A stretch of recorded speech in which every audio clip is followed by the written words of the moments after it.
안녕하십니까. 허리가 아프신 분들 중에 일어서거나 혹은 처음 일어설 때는 괜찮았는데 걷다 보면 허리가 한쪽으로 기울어지는 분들 계십니다. 오른쪽이나 왼쪽으로. 그래서 많은 분들이 이런 경우에 이게 골반이 비틀어졌다 해가지고 골반을 막 완력으로 막 이렇게 똑바로 하려고 애를 많이 씁니다. 그거는 잘못된 것입니다. 그게 골반이 비틀어진 것이 아니라 허리가 돌아간 것이고요. 그래서 다른 사람의 힘으로 골반을 막 바로 잡겠다 하는 그런 치료를 받는다든지 스스로 허리 스트레칭을 막 해서 골반을 바로 잡겠다 하는 그런 경우를 많이 보는데 그건 잘못된 것입니다.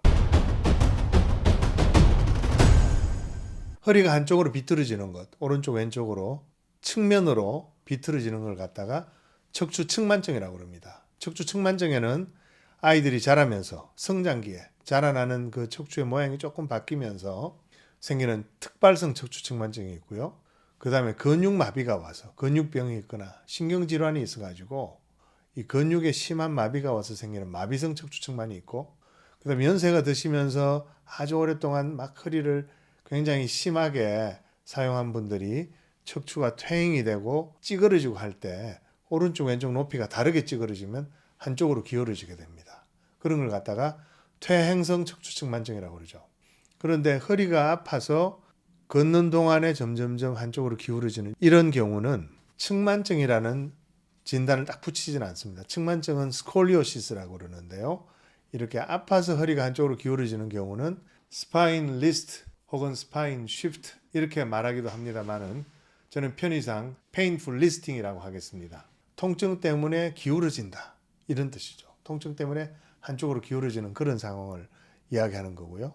그 painful listing이 오는 이유는 허리가 너무 아파서 그쪽으로 똑바로 서 있으면 허리가 너무 아파서 몸을 약간 옆으로 기울어지면 그나마 통증이 적기 때문에 안 아프려고 몸을 기울이는 겁니다. 예를 들면 우리가 티셔츠를 새로 샀을 때 티셔츠 뒤에 그 라벨이라 그러나요? 그 상표 붙은 그 부분이 아주 빳빳한 경우가 있지 않습니까? 그런 경우는 피부를 계속 찔러가지고 걷는 동안에 점점점 목덜미가 아프니까 목이 한쪽으로 이렇게 기울어지는 그런 경우가 있죠. 그거하고 똑같은 경우입니다. 그럴 때 그 아픈 것은 해결하지 않고 야, 너 자세 똑바로 해 해서 자꾸 똑바로 하게만 하면 당장 자세는 바로 될 수 있지만 점점점 그 통증은 더 심해질 것입니다. 마찬가지 이유로 이 painful listing이 있는 경우에도 그 자세, 허리가 비틀어지는 것을 바로 잡으려고 애를 쓰다 보면 오히려 통증이 더 깊어지고요. 그것보다는 통증이 일어나는 그 기전 자체를 해결해 줘야 됩니다. 보통 painful listing, 허리 아픈 사람이 서거나 혹은 서서 한참 걷다 보면 허리가 한쪽으로 휘어지는 그런 경우는 방사통일 때 많이 생깁니다. 물론 디스크성 통증도 아주 심한 분들은 생길 수 있지만 방사통일 때 많이 생깁니다. 방사통과 디스크성 통증 중에 방사통이 훨씬 더 강한 통증을 일으키는 거고요. 왜냐하면 디스크성 통증은 디스크 속에 있는 그 찢어진 부분에 있는 작은 신경섬유 주변에 생긴 염증이고, 거기에 비해서 방사통은 말초 감각신경들이 모여서 그 세포들이 다 모여 있는 그 배측신경절에 생긴 염증이기 때문에 훨씬 더 통증이 큰 거죠. 전화로 따지면 디스크성 통증은 몇 개의 전화기가 고장이 난 것이고, 방사통은 전화국의 그 기주국이 완전히 잘못된 것이기 때문에 훨씬 더 그 통증이 심하고 많이 아픕니다. 그래서 방사통이 있는 분들이 painful listing 한쪽으로 이제 걷다 보면 기울어지는 경우가 많은데 그 이유는 이미 배측신경절에 염증이 있는 상태예요.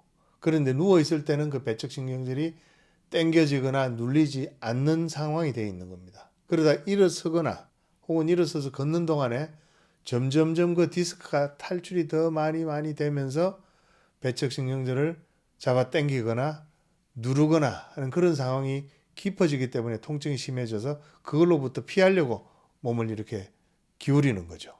그래서 그런 경우는 배측신경절의 염증이 좋아지거나 아니면 배측신경절을 누르는 디스크 탈출이 줄어들거나 하면 해결이 되는 것이고요.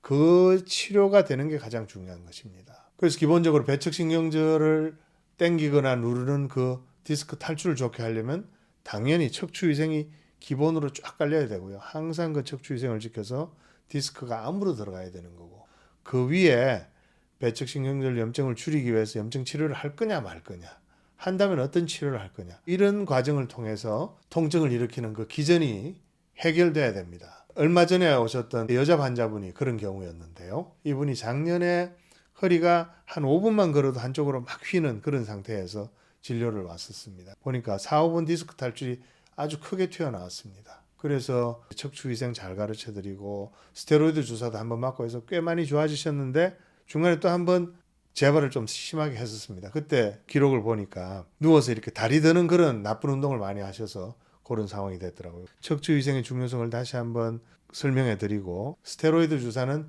그 이후에는 맞지 않았습니다. 그러고는 얼마 전에 오셨는데 이제는 아무리 걸어도 허리가 비틀어지지 않는다 이렇게 이야기하십니다. 그래서 다 좋아지고 나서 찍은 엑스레이와 옛날에 많이 아팠을 때 찍은 엑스레이를 이렇게 비교해 보니까 작년 처음 왔을 때는 완전히 허리가 이렇게 휘어 있지만 지금 아무리 걸어도 아프지 않은 그런 상태가 되고 나니까 허리가 아주 똑바르게 된 그런 상황을 볼 수 있습니다. 허리가 아파서 허리가 한쪽으로 기울어지는 분들은 기울어진 것 자체를 교정하려고 하면 절대로 안 되고요. 일어서고 걷는 과정에서 점점점 심해지는 그 통증을 일으키는 그 원인, 그 기전을 해결해 주는 게 가장 중요한 것입니다. 기울어진 것 자체를 해결하려고 하지 말고 그 기울어지는 근본 원인을 해결해야 됩니다. 척추위생이 기본으로 깔리고 염증 치료를 어떻게 할 것인지 이 두 가지가 가장 중요한 포인트입니다. 오늘은 여기까지입니다. 고맙습니다.